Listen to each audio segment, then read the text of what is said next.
முத்துவின் வின்எஸ்எஸ் brand அரிசிகள் தரத்திலும் சுவையிலும் என்றும் number 1.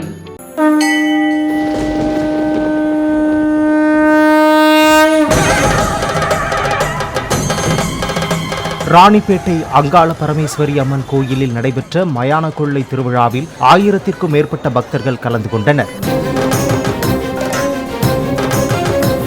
அலங்கரிக்கப்பட்ட அம்மனை மயானம் அழைத்துச் சென்றபோது அலகு குத்தியபடி பக்தர்கள் நேர்த்திக்கடன் செலுத்தினர்.